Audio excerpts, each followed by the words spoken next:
We see it all around us more and more every day. People with power punching down. But the Avengers weren't like that. I believed it in my core.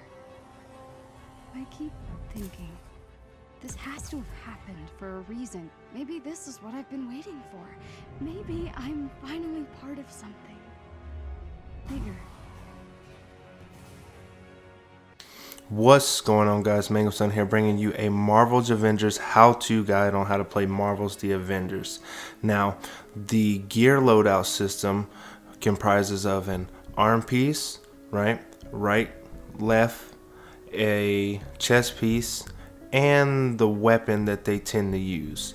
Now, these pieces of gear have colors: green, blue, purple, and yellow for legendary.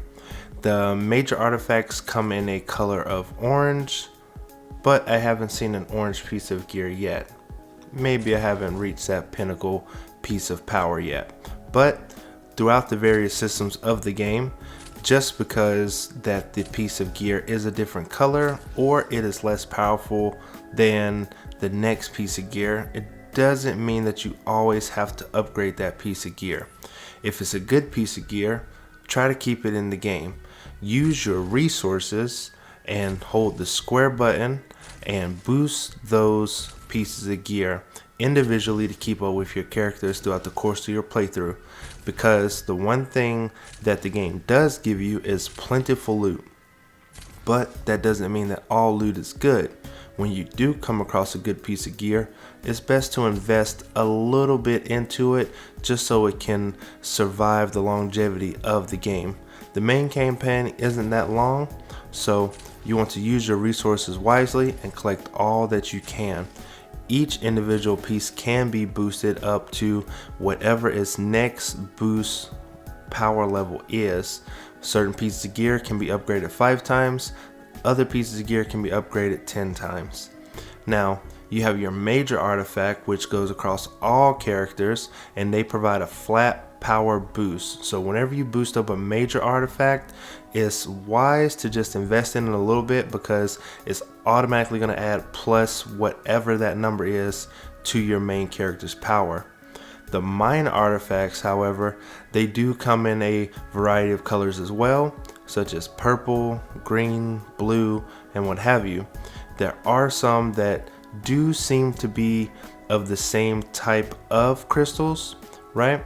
So when you have a crystal like this level 28 one here, and you have that 32, the purple one, level 28, is better than the 32 because the purple one can be boosted up to 10 times. So theoretically speaking, that purple gem can be maxed out at a 38 above the 32. All these pieces of gear will grant you passive bonuses on your armor. So the passive bonuses on your armor are going to dictate a little bit on how you want to play your playstyle. All the resources are located at the bottom of the screen, so you can easily manage your inventory and think about if you do need to boost, or if you do or do not have the resources in order to boost a certain piece of gear. Resources are not too hard to come by, but use them in moderation. You can hold down the R3 button to see your hero stats: might, precision, proficiency, valor, resolve, and resistance. They give you a layman's term type of definition on the right hand side of the screen on what that means. So I'll go over the hero statistics more in depth in a later video, but it's good to know that you can view those stats whenever you want to by pushing the R3 button. Investing in skills is a really big part of the game. Not all characters come feeling heroic right off the bat. So one of the things I want to tell you right off the bat is invest in an attack that will break blocks, because later in the game every enemy has a shield and it's super annoying. Now, the war table is a unique aspect in its own right. The war table actually, it reflects the power of the current hero that you have selected at that time. As you can see here, I have my Iron Man that's equipped. His power level is pretty high. But after I switch over to another character, such as Black Widow, she is really under level. I think a level 3 at this time, but her power is extremely low as well. So the war table is directly reflective of the character that you have selected. So don't be intimidated by the big numbers, because if you've mained a character the whole game, the numbers could be quite big. After completing the mission, you'll be put in a fairly convenient loading screen, but this will take you back to the war table. The game wants you to play these iconic missions for characters who are less than powerful or that needs to level up. Now, throughout this, you can also do the harm challenge missions, the virtual training module, and that will give you some random comics, and it will also grant you a little bit more familiarity with the character that you're trying to play. So if you're starting off a character from level 1, I'd suggest going through the harm virtual challenge simulator all the way up until your hardest difficulty, just to get the feel for the character in the best sense of the word. Each individual character does have their own virtual training module, just to get you familiar with the basics of what they can and cannot do.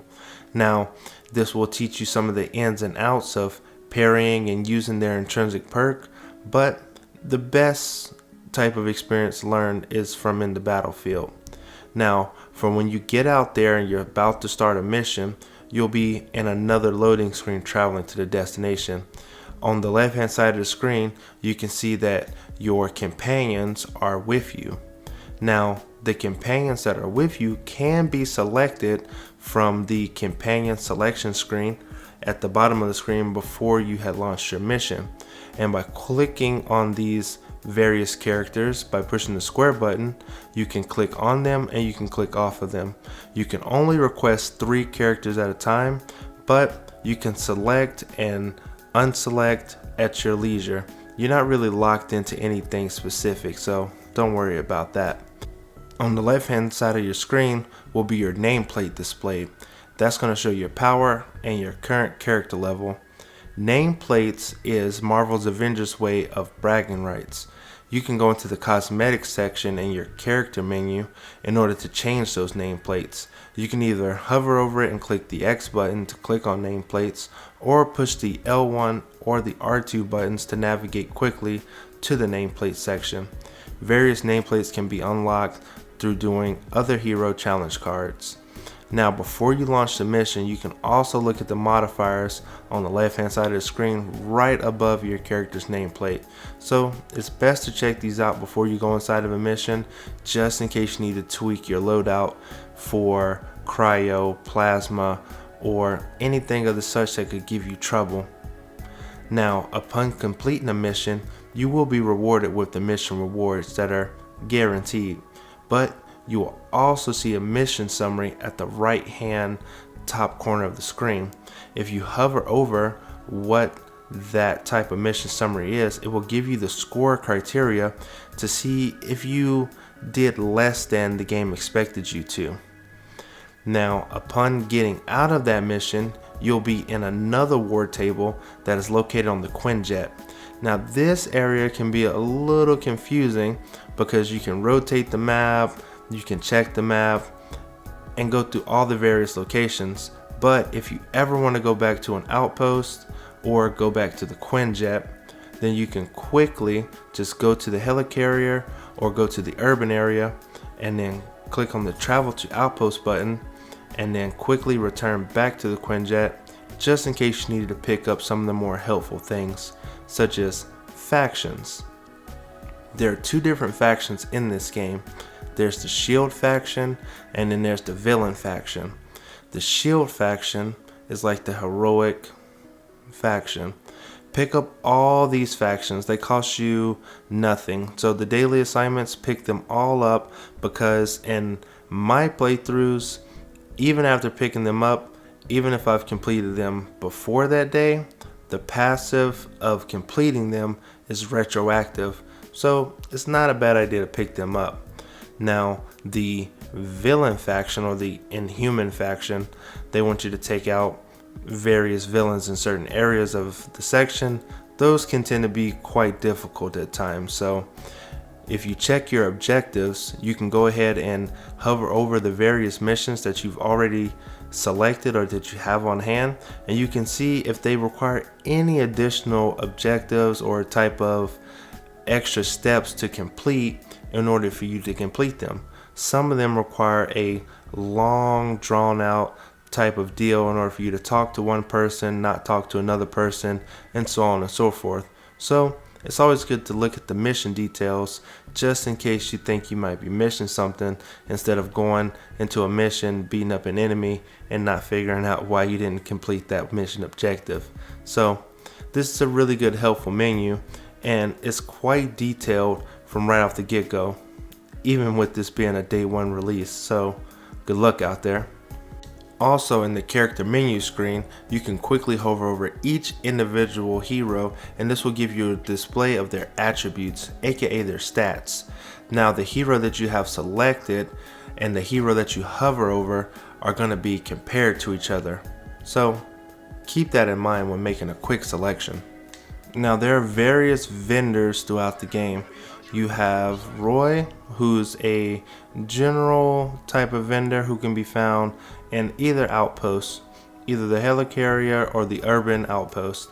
Now, it may be tempting to buy some of these legendary or these epic type of armaments from the vendor, but the cost is extremely high. So vendors are in-game types of NPCs, and I don't suggest you buy anything from them if you're still going through the main campaign. The resource cost is too high and you don't have enough of them. You're going to need those resources for other things, such as upgrading your equipment, boosting up some of your minor artifacts, and so on and so forth. So it's in your best interest to avoid buying anything from them and save up your resources so that you can go to the cosmetic vendor in order to purchase some pretty good swag from them. Now, throughout the playthrough of Marvel's Avengers, you're going to come across some collectibles, most notably comics. These actually have a set bonus or a passive ability that happens in the background the more comics of that type you collect. They max out at whatever number of duplicates that you can get. So keep a lookout for these comics. They're going to come in handy. And last but not least, we have the Hero Challenge card. Each individual character has a Hero Challenge card. Hero Challenge cards are progressed through a point system which can be earned from daily and weekly challenges. Daily challenges will grant you 3 points. Weekly challenges will grant you 11 points. Now, if you don't like the challenge that is in the weekly or the daily, you have 1 refresh per each daily or weekly challenge. So get out there, play the game, and main your best hero. I'd like to thank you guys for watching. Please like, share, and subscribe, and I'll see you in the next one. Okay. Well, if we're going into battle with our big-headed friends, Death Fortress, Robot Army, and the flotilla of warships, we might as well look good doing it, right? Right.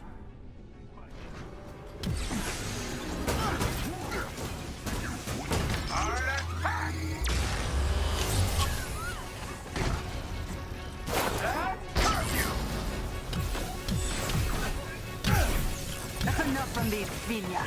Let's find the intruder.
Aren't you gonna say the thing? What? You know, Avengers assemble. Yeah, we don't really say that. Just be cool, okay? Got it.